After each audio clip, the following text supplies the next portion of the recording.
Here's all the math behind the new Gear Lab additions. And do not worry, for it is not the new UR destroyer gun that's obsolete as soon as it was released. In this video, I will show some snippets from the Gear Lab priority and quantity guide. Check the columns and rubric section, but basically if you don't have enough Gear Lab materials to craft a comfortable number of most of the gear, then you are considered a new player and should go S to A to B down the list on new player column. You don't have to craft the whole quantity recommended by the quantity column, because for example, Tenrai is S rank priority for new players, but if you already have a Tenrai from Prototrop or Gear Lab, then your second copy of Tenrai would be lower than S rank priority. If you are an actual new player and you don't even know what Gear Lab materials are, then come back when you're level 60. If you're not a new player, then I'd expect that you don't even need the Gear Lab guide and can instead just craft the gear that appears in the Regal tier list. Let's begin the Rainbow DD, or Destroyer Gun. I'm gonna call it the Type 5 from now on for no particular reason. Come on old man, stop reminiscing about the past. The Type 5 is clearly the highest DPS Destroyer Gun against light and heavy armor by hard stats alone, that is, damage, reload, armor modifiers, and coefficient. With the Mogador gun, twin 138.6mm still king against medium armor. If you look at the hard stats only, for example by checking the wiki's DPS table, max enhanced, let's divide 91.66 by 72.27, and we get that Type 5 does 27% more DPS than the Mogador gun. But wait, you ask, how much exactly do soft stats change it? You see, Type 5 has worse shell velocity, worse shell range, and worse firepower stat than Mogador gun. Luckily for you, I have the answer in my weapon hit simulator. This includes everything from movement RNG on both sides, to ship animation delays, to range and velocity, to reload shenanigans. I believe I'm the only English content creator who can generate these numbers for you. And this is it. The geometric hit rate and firepower stat go into the light, medium, and heavy damage columns. I've bolded those three plus the total salvos column because for 99% of situations, these four columns are all that matters. Total salvos is, of course, used to proc all-out assaults. We see that Type 5 only does 15% more DPS than Mogador gun against light.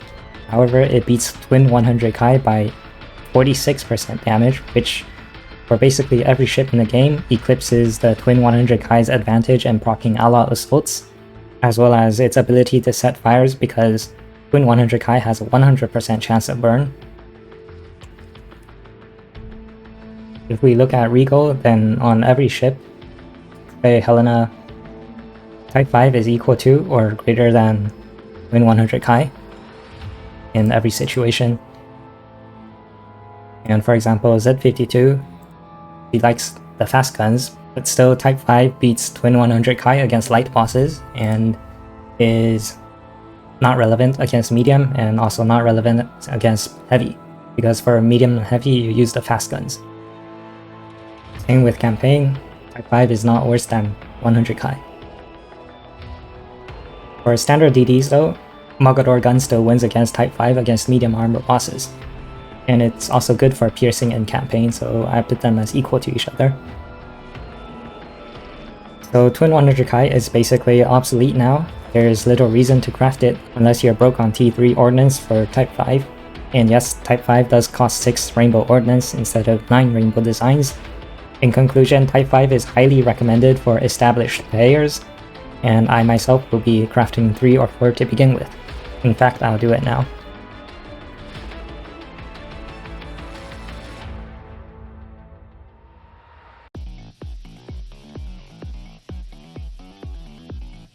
Next, we have a new converging torpedo bomber, which is a side downgrade to Ryusei Kai. But the problem with Ryusei Kai is that it's event limited and nobody has more than one. I'll call this FW190 or FW2. These two are top tier converging torpedo bombers, while the old party of Sayun, Ju, Ryusei, and Vit is second tier. One special feature of the FW2 is that its torpedoes swim 33% faster than the other TB's torpedoes. This doesn't really matter if you have well-synced freezes. It may or may not be useful for squeezing the 4th airstrike's torpedoes in before the Metal Showdown battle ends, but it remains to be seen whether that will see any use over just using Psyyums, which fly faster but swim slower. But if the boss is moving, then what? Torpedo bombers won't have 100% geometric hit rate, and against moving bosses, this 33% faster torpedo may be useful in increasing geometric hit rate. Luckily for you, again, I have simulations for this too. These are hit rates against bosses that are moving at 12, 20, or 30 speed. If you have a 60% slow like Arc Royal or Eldridge against a 30 speed boss, then that's 12 speed. Here we see that Futu's hit rate gives it a large advantage over Ryusei Kai's against moving bosses at 12 and 20 speed but not at 30 speed. You can multiply the raw damage column with the hit rate columns by yourself if you want the exact numbers. So the recommendation is for old players like me to upgrade immediately, since Futu is a straight upgrade of Ju and can also get those gold plates back. I'll take 3 to begin with, but I won't plus 13 them immediately because there's no relevant medium or heavy boss right now to use them against. So let me show upgrading the Ju Stukas right now. Here I have a plus 13 Ju, and if I upgrade it, then I get 120 gold plates back. Although new players without freeze will indeed benefit from the improved hit rate of Fu 2, they should stay on Ju 87 because Fu 2 is another 21 more electronics on top of Ju. The last new gold gear is a Twin 100 Modella 1945 anti-air gun here on the right. I'll compare it to Roomba because both have 35 range, and as we all know, range is king, and that's why Roomba is so great. The one and only problem that the French anti-air gun has is that, like all Gear Lab AA guns, it is expensive. It costs 21 electronics, plus some blue gun blueprints, but that shouldn't be a problem because you can get them from random research. So this is the AA gun in question, and you can start from the very beginning of the tree, but this one comes from only the Iris Gear development pack, which costs like medals or coins or merit. You can instead start from this blue gun. Fortunately, it can't be traded in Gear Lab, but it is. Might be able to find it in crafting. So anti-air and Iris. And I have 472 blueprints for some reason, and that reason is research.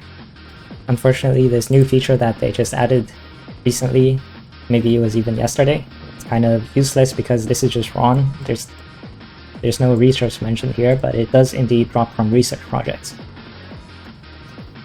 So anyways, it costs 21 electronics, that's the main thing. Roomba also costs 21 electronics, but you can just get lucky and pull Roomba from Royal Navy tech packs. However, beyond the cost issues, I would say it's a side grade to the Roomba, which is among the highest honors a gold anti-air gun can receive. And as this note says, because of the electronics cost, this 1945 is only useful to craft if you manage to get to chapter 13 or 15 and you haven't pulled enough good gold AA guns out of tech packs. Now we have an old gold gear, the Kursk gun, but there are so many other gold heavy cruiser guns that are similar to Kursk gun or barely worse, therefore it's not worth the Gear Lab materials, just use the good old Eugen gun or any other option you have from the Regal tier list. And finally we have the 4 new purple gear, and literally none of them are useful, but because I put their icons on the thumbnail, I am obligated to insert a slide here so that the thumbnail isn't considered clickbait. So here you go.